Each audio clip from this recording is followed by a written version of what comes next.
Hey everyone, welcome to Zscaler Pulse, a monthly podcast brought to you by the Zenith Community team that is aimed at empowering our audience to better understand Zscaler products, the Zenith Community, and the Zero Trust industry. We'll cover some updates around the Zenith Community, discuss advancements with Zscaler products, and highlight some key industry trends and news every month. Hey everyone, I'm Ben Garrison, Technical Moderator, Knowledge Manager for the Zenith Community here at Zscaler, and I'm joined by Vanitha Cotton, Community Lead here at Zscaler. Hi, Vanitha. How you doing? Hey, how's it going?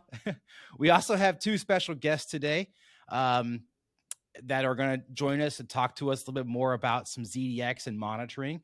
We have Rohit Goyal, Director of Product Marketing Manager with our ZDX team. Hi, Rohit. How you doing? Good. How are you doing? Thanks for having me on. I'm doing great. Thanks for coming on. And we also have Vikas Srivastava. I said before the show I was not going to try and slaughter his name, so I did my best. He's a principal product specialist. Yep. Oh, thanks. Vikas is the principal product specialist with ZDX, so can't wait to talk to you both about ZDX and monitoring here later on in the show. I know I'm a nerd, and I like to talk about that kind of stuff, but we're first going to kick it over. We're going to talk a little bit about community because that's what we're doing here. Is a community program. So we're going to talk about some community with Vanitha. Vanitha, what do you got for us today before on the community side? Alrighty. So this is the first of our exciting podcast series. So hi, I'm Vanitha Cotton. I'm the community lead for Zenith Community at Zscaler. Welcome to our community highlights. Over the past month, we've had over 300 new posts on the community, and we would like to highlight a few of those just as, a starting point for you to get more familiar with our community. So Zscaler provide DNS services follow-up. This was posted by one of our influencer trailblazers, Alex, and has enjoyed over 180 views. We have certification champions of February. Every month, we like to celebrate our certification champions, folks who have taken the time and the effort to get certified in the various courses offered by Zscaler. And so we celebrate these folks every month. You can see our posts on social, on LinkedIn, and on the community, and we have tremendous number of impressions on this post as well.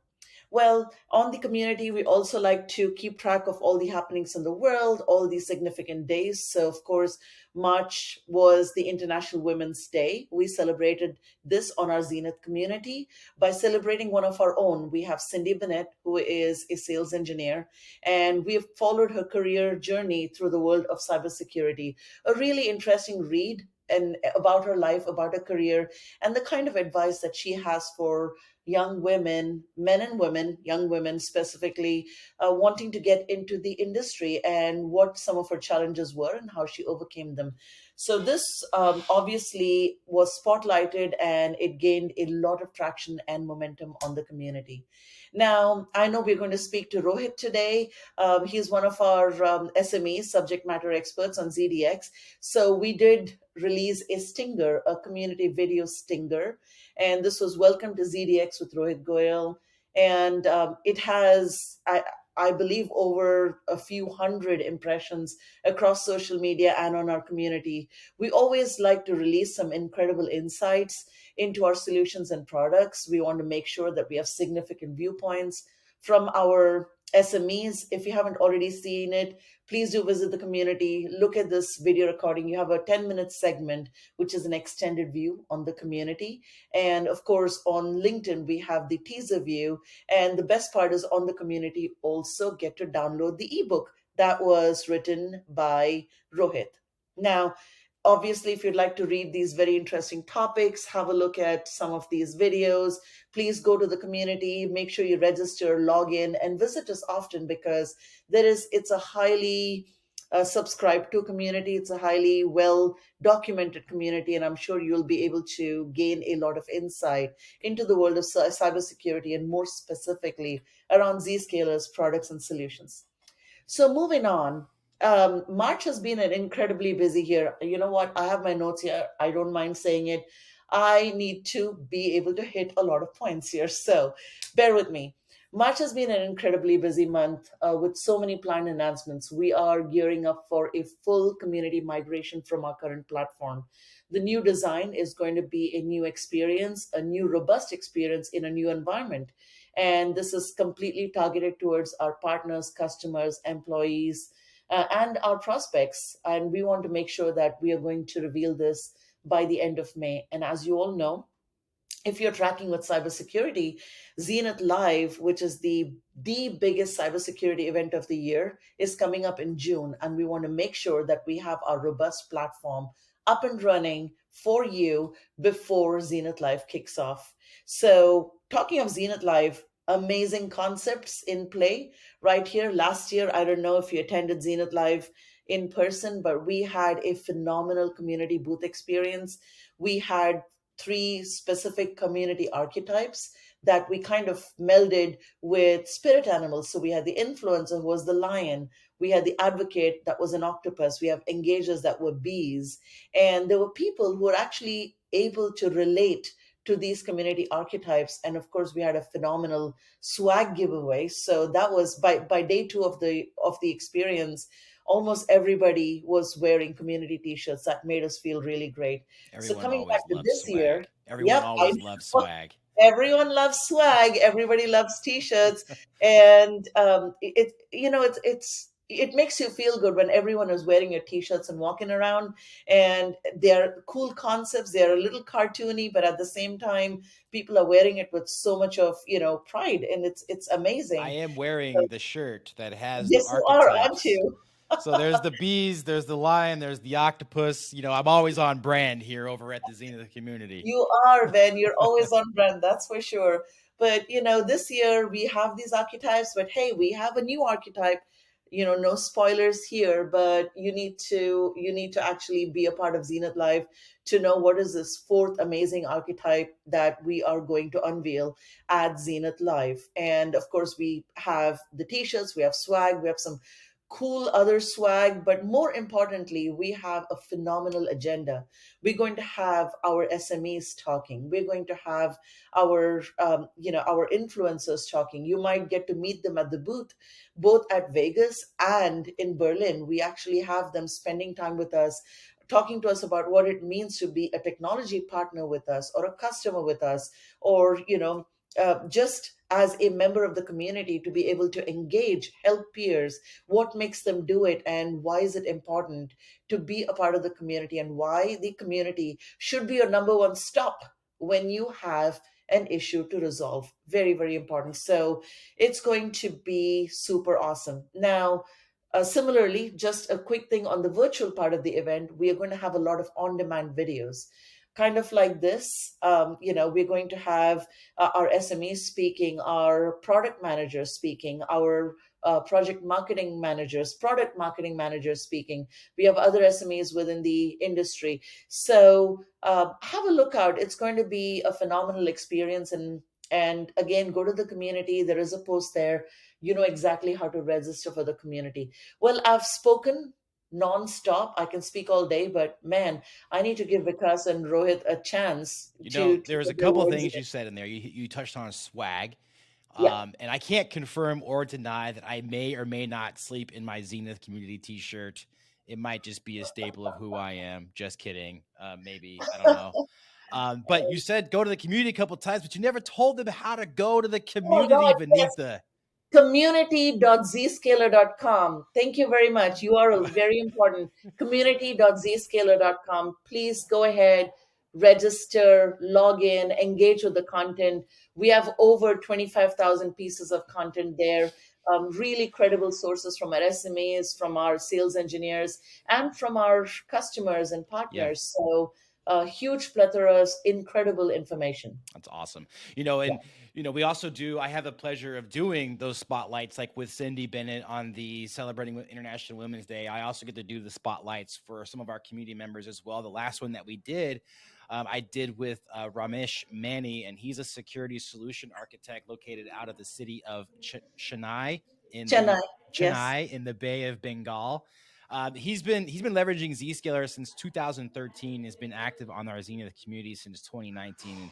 And one of the things that he said in his quote is that community helps him build good people relationships, which makes our lives easier as the ideas, thoughts, and experiences are shared within the community. And I really thought that was just super amazing. And if you want to read more about Ramesh and the spotlights that we do with him, or just all of our members that we have on the community. Again, community.zscaler.com. You can go read his story and a few others that we've done recently in the past. So a lot of cool stuff on the community. Not to mention, you get the technical stuff on how to do things. You can have your questions answered from other community members and professionals. But then we also, can tell stories about people and celebrate their successes. So come check us out. I think it'd be great. Fabulous. Well, thanks so much. We're going to shift gears just a little bit, though. Do you have something else you wanted to say, Vanitha? No, I was like, what else you got? Oh, we got all day. At least for the next hour or next 40 minutes. So we got a lot to talk about. So we're going to switch gears just a little bit. And again, we're going to reintroduce here Rohit and Vikas. And these two are focused here at Zscaler on our ZDX capabilities. And I'm super excited to have them on the show. And I've said ZDX a few times. What the heck is ZDX? Yeah. No, I'll add to that. It's funny because we always, sometimes on the product side, we get so much into the actual product, acronyms we have, and we don't take a second to explain what they are. So Zscaler Digital Experience is what ZDX stands for. And, the great thing is that we launched this because we were seeing that, based on customer feedback, they wanted insight into the platform, right? They wanted insight into end user experience, and they weren't getting that with a lot of what they have today. They may have had point solutions, along the way where they can get visibility into different parts of their environment, whether they're looking at, the laptops that people are using, or maybe they're looking at, part of the network. So diving into like ISPs or Wi-Fi, things like that. But they're just not getting that holistic view. So what we did is, we built a pretty cool solution to be able to give you that visibility really from that endpoint all the way up to the application and absolutely, that's that great insight. point, Rohit. And just to add to that, traditional approach to monitoring is more like siloed in nature, right? So there are tools either too much focused on device or too much focused on network or the application. From a ZDX perspective, we bring all of them together, right? We bring all of them together and give IT, service desk, network teams one place to go and, look for problems and quickly being able to troubleshoot that. So is ZDX then not just a basic troubleshooting tool for zero trust environments? yeah, I would say it helps with troubleshooting, but it also helps with continuous end user experience monitoring as well, right? Okay. Making sure your user experience, no matter where they're working from home, working from a coffee shop, right? Like in today's hybrid world. So we are continuously monitoring their experience and being proactive if there are any trouble and issues when they are working from home or, when they're accessing their applications. Yeah. And I talked with Rohit about a few things we have another video about an ebook that he written and some outage blogs. And so we'll make sure that we also link that in the description of this and then in the transcripts and that kind of stuff. So you can go watch that video if you really want to learn more about it. But, Rohit or Vikas, I mean, we know that COVID, right? We know that when COVID hit, a lot of IT teams and organizations had to quickly adopt strategies to overcome many IT challenges, right? But now that things are, in most cases, settling down a little bit, right? We have many IT teams adopting hybrid environments if they haven't already, or they're trying to move towards that or trying to flush out, any kind of tech debt that they had over the last couple of years. From your perspective, what's happening in the industry overall as it relates to the hybrid workforce, and how is that putting pressure on IT teams, and specifically the teams that you had mentioned in the network operations and the service desk teams?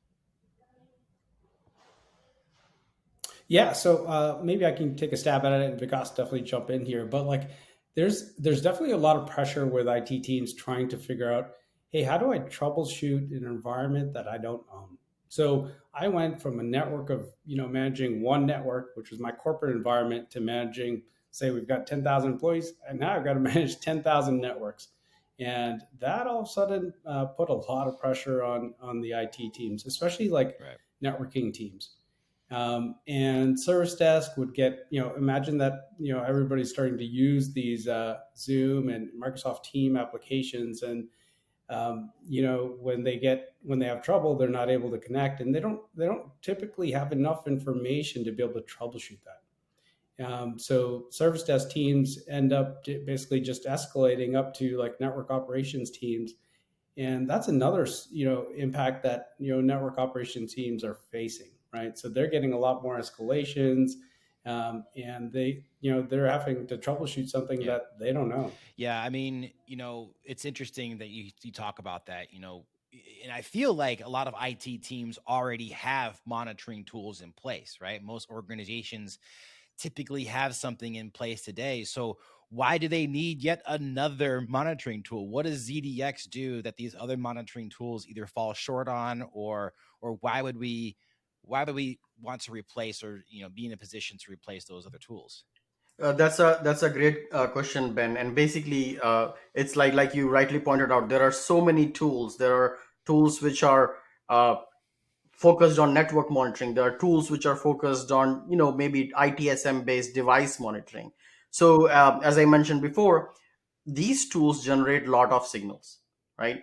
And what the IT tools, teams end up with is too many alerts, which ends up resulting in alert fatigue, right? They have too many devices to look at, too many uh, places to look at for problems happening. But the traditional approach of monitoring, they don't share context, right? And that is where ZDX comes in, and it is looking at the user's Wi-Fi, the user's process level information, the network the user is traversing.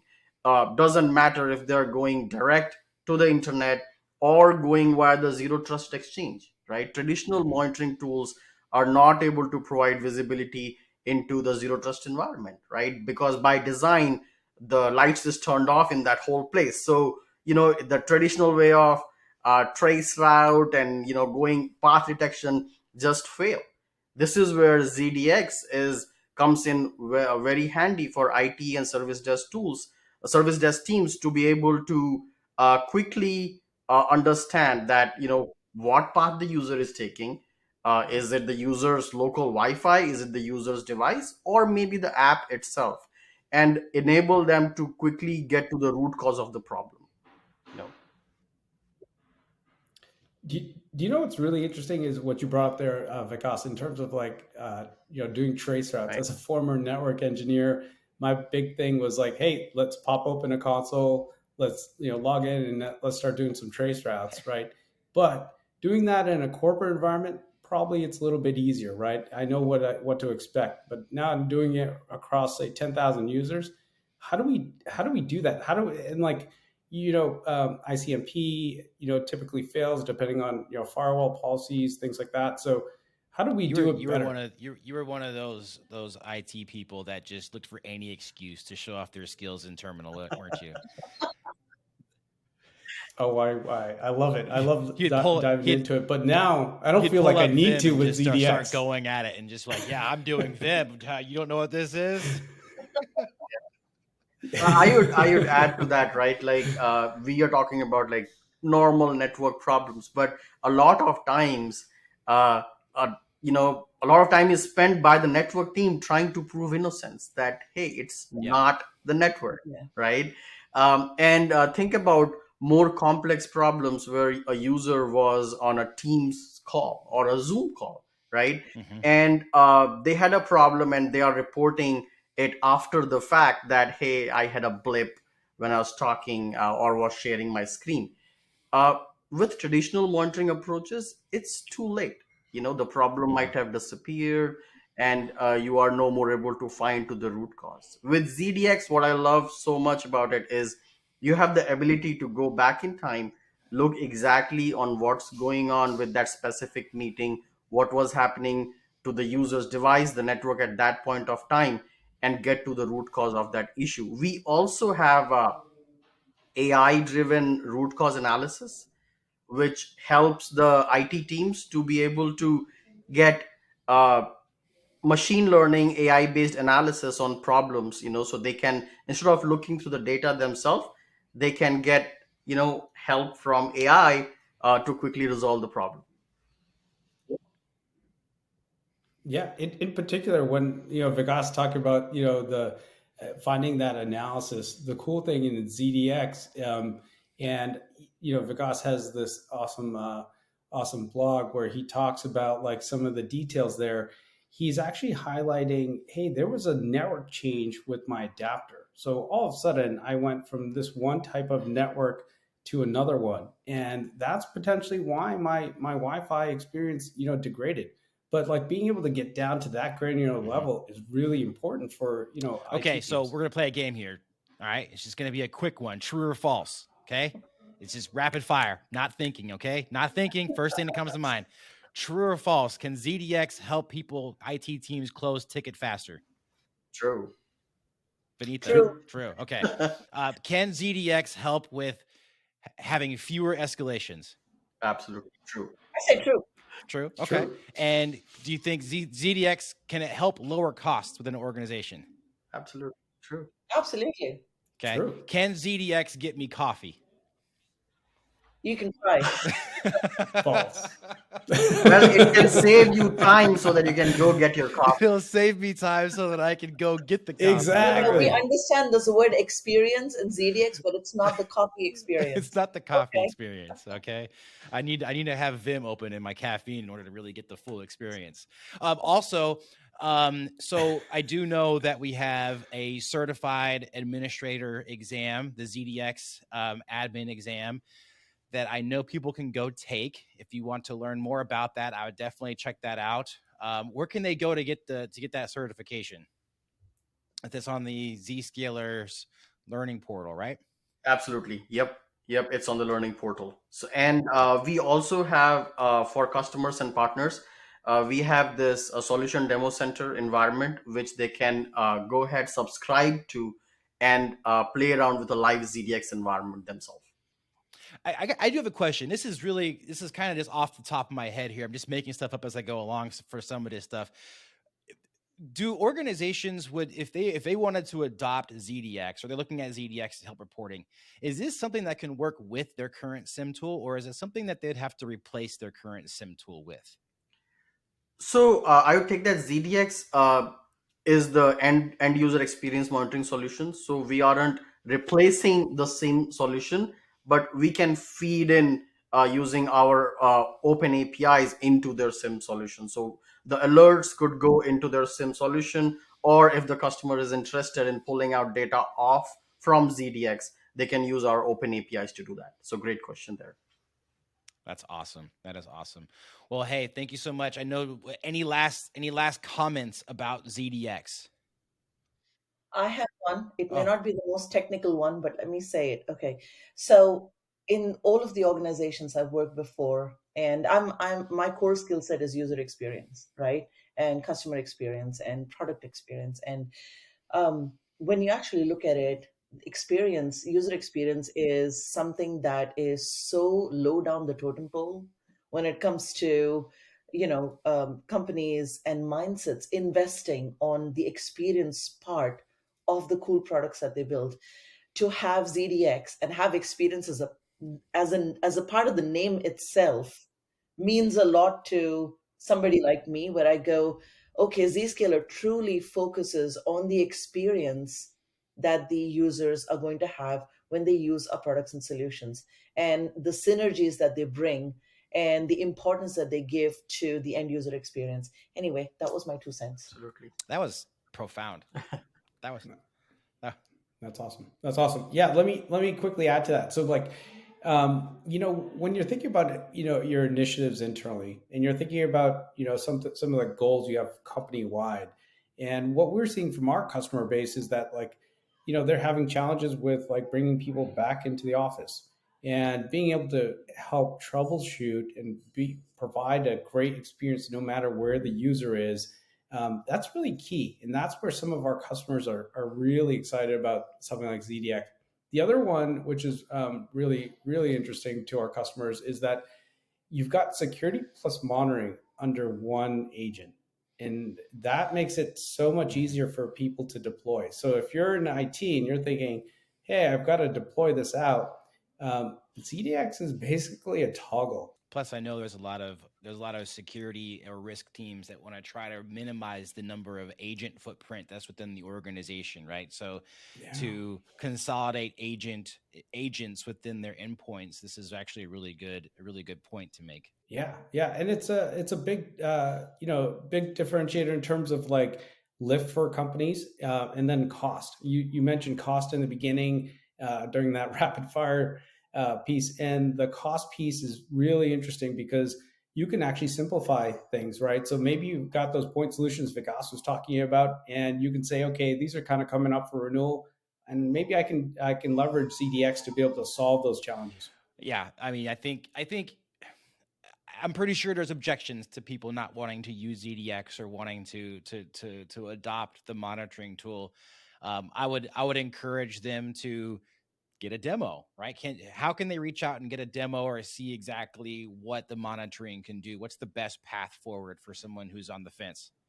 Come on, join the community. There we go. That's what I wanted to hear. Ding, ding, ding, ding. Right, absolutely.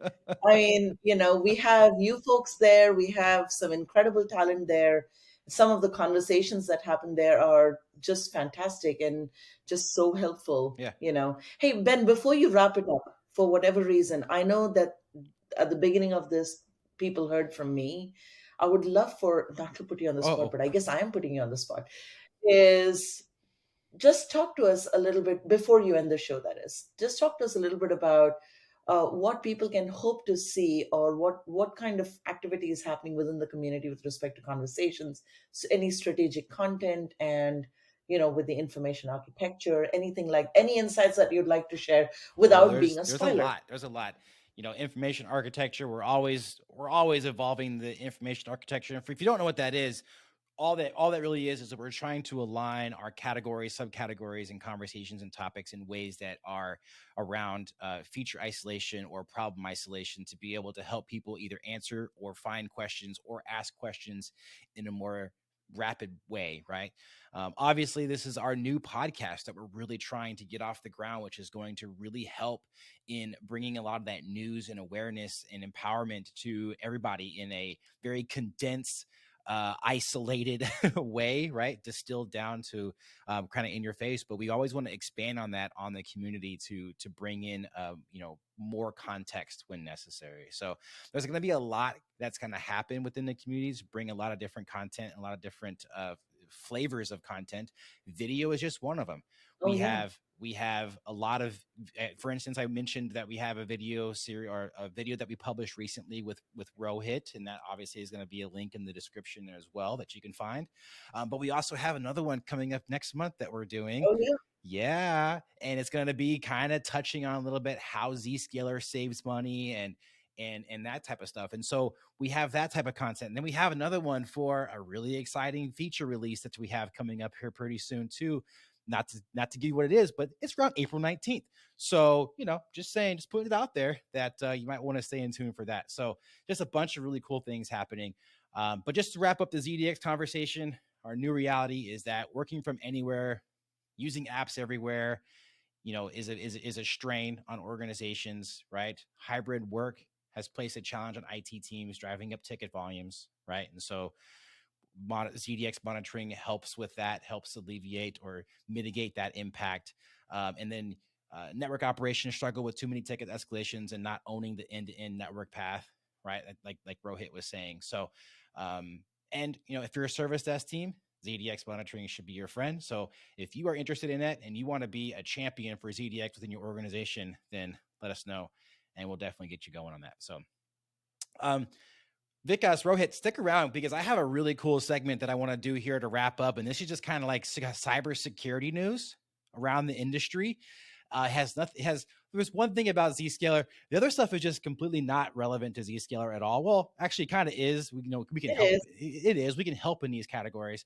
But I was kind of hoping that everyone can just kind of give like their color commentary to it. That'd be kind of fun, right? So I'll read the headline and a little snippet, and we just go around real quick, and everyone kind of give your thoughts, like a quick 20-second what your thought is on that, and maybe where you think that Zscaler might be able to fit, or even it's just a funny comment. I mean, I I don't care. Like, it's a podcast, right? We can do whatever we want within reason. Benitha, I'm looking at you over there. Benitha just bought a McLaren recently. I just want to say that. Oh boy. I'm super jealous. Yeah, it is fast. That's for sure. We were just joking about it. Oh, very nice. Oh man. All right. Anyway. All right. So Tom's Guide just reported that new MacStealer malware steals iCloud keychain data and passwords. What? So it goes on. So if you go to Tom's Guide, be a link in the description as well to that article. So Macs are currently under attack from a new info stealing malware capable of exfiltrating sensitive data stored in iCloud keychain, including passwords for your online attacks, reports Tom Guides. As reported by the Hacker News, this new Mac malware has been dubbed the MacStealer by researchers at the cybersecurity firm Uptycs, who came across it while hunting for threats on the dark web. While many of the best MacBooks are vulnerable, Uptycs notes in its report that Apple computers running Mac OS Catalina and later, equipped with M1 and M2 chips, are the most affected. That's crazy. Yes. What? Yeah, that is crazy. So if you have the latest, that's where you're in trouble. I'm sure there's going to be a patch for it. So I guess go back to the old school, not old school, but like best practice of, making sure your stuff is patched, right? Make sure there's updates. I'll follow up on that to see if there's a patch. Change your passwords. Thank you. And change your passwords. Yeah, if they have change all your passwords. All the cybersecurity rules. All the rules. Change everything. Just change all your passwords and redo all of your two factors. Just redo everything. I go read the article to see how you know if you're affected. I didn't get that far in the article. I won't to in here, but I would definitely go read the article to see how you can tell if you're affected or not. But I mean, in all honesty, I think beyond that, like Zscaler, can help in a lot of different ways, right? From limiting, so even if you get exposed, right, it's about limiting your attack surface and think about how you can prevent these things from being a bigger problem, right? And I think that's what you have to think. Like, hey, maybe some of these will get compromised, but let's limit that exposure so that it doesn't have spread across the entire company. All right, next one up. According to Dark Reading, I love that website, darkreading.com. If you haven't been there, so no, I haven't. Say what? What's it? It's another cybersecurity like. Oh, we published an article on ZDX there. So, according to Dark Reading, millions of pen tests show companies' security postures are getting worse. What? A lack of, and this is, here we go. Ready? This is. I was thinking exactly a couple of Zscaler products on this one, but a lack of website protections, sender policy framework records, and DNS set configurations leave companies open to phishing and data exfiltration attacks, as reported on Dark Reading. The risk score for the average company worsened in the past year as companies failed to adapt to data exfiltration techniques and adequately protect web applications. Companies' effective data exfiltration risk increased to 44 out of 100, with 100 indicating having the riskiest posture in 2022, from an average score of 30 in the previous year. So it went up 14 points, indicating that the overall risk of data being compromised has increased. And that's according to the rankings by, I'm going to slaughter this, I think it's Simulate, which crunches the data in 1 million pen tests, including 1.7 million hours of offensive cybersecurity testing within its production environments. So in its 2022 State of Cybersecurity Effectiveness report published in March 28th, the firm, which was just yesterday, the firm noted that there are various persistent problems leading to increased risk. So for one, with many companies are improving their adoption and the strictness of network and group policies, attackers are adapting to sidestep such protections and report the report stated. So crazy. What's interesting there is that again, we always hired a company to do pen tests against our environment, and the challenge is it's always like a speed versus productivity issue, right? So like we had to get applications out fast to make sure people are productive, but you can't always do these pen tests against them. So sometimes you're putting out these applications faster than you can you can rely on Yep. the data from the pen test, and you have to take the pen test with a grain of salt too. There's a lot of like high, medium, and low is the way they categorize them. So maybe you kind of focus on those highs first, and then you get into the other ones, because you could spend your whole time just trying to solve all those problems.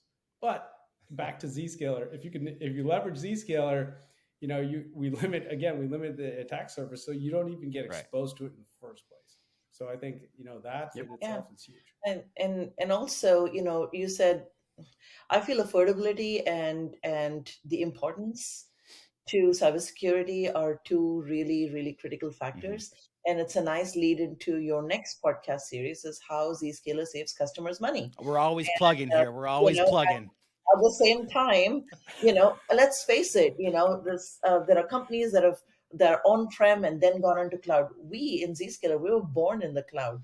Yeah. We are the real champions here. Yeah. We know our stuff. We know how to build the right products and solutions for our customers. So there you go. The Rohits and the Vicoses of Zscaler, yes.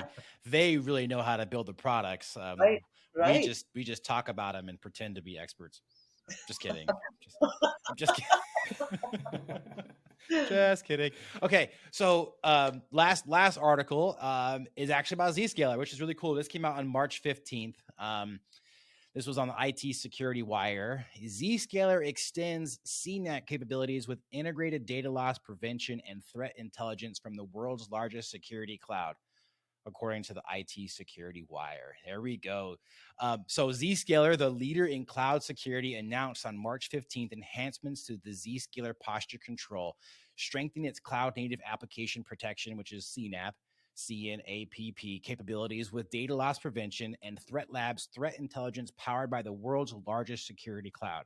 So integrating DLP and threat intelligence into posture control makes it the only CNAPP that delivers an accurate cloud risk view by correlating risk impact and likelihood using sensitive data discovery and security signals. Deep insights into how incidents will occur and the resulting data exposure give DevOps and security teams an unprecedented understanding of where to focus their limited resources. For example, an internet-facing container with a critical unpatched vulnerability represents a significant risk because attackers can exploit it to gain access to personally identifiable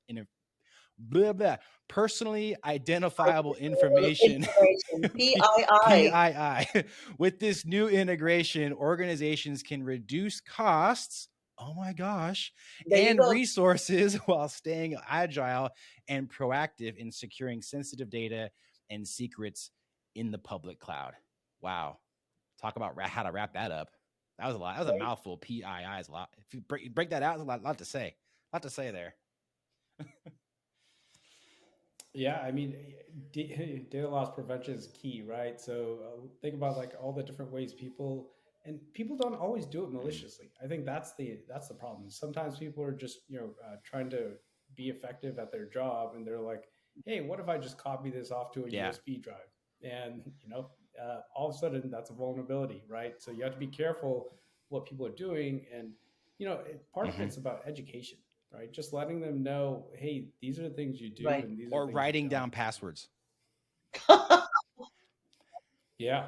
Look at me. Look at me. I'm guilty as charged sometimes. Or like, the printer in the office is down, because that never happens, right? Yeah, the printer in the office went down, so I'm going to save this or email it to my personal email address and then print it out when I get home, because, I need to be able to get this job done because, pressure, deadlines, et cetera, right? So those are things that, although good intentions, could lead to something else entirely, which is not good. Yeah, so. Agreed. But hey, because any sorry, man, I just wanted to make sure. No, go for it. Because any finishing thoughts from you? You've been watching this show unfold. This spiraled. I mean, I'm still thinking about the first one, which Ben mentioned about the keychain, and I'm like, it's being synced to iCloud. So like, what just make sure that once you're changing your password, you're not affected, because even after you change your password, you're still, open and vulnerable even if you go and change the password. So yeah, a lot of good info. Thanks. Yeah.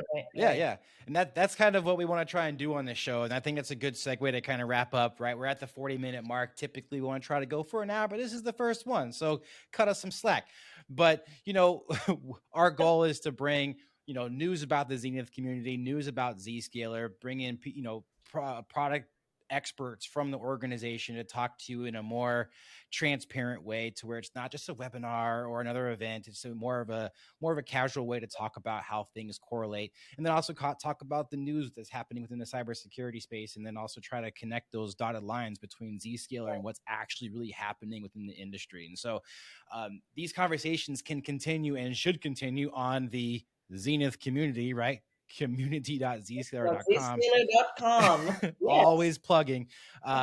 So, definitely come check that out, and, let's continue the conversation there or wherever you're seeing this content. It'll be on YouTube. I think we're also going to be pushing it to an actual podcasting platform, which is going to be super nice. In case you want to hearing me without seeing me, trust me, it's you have to see me. You can't just listen to me.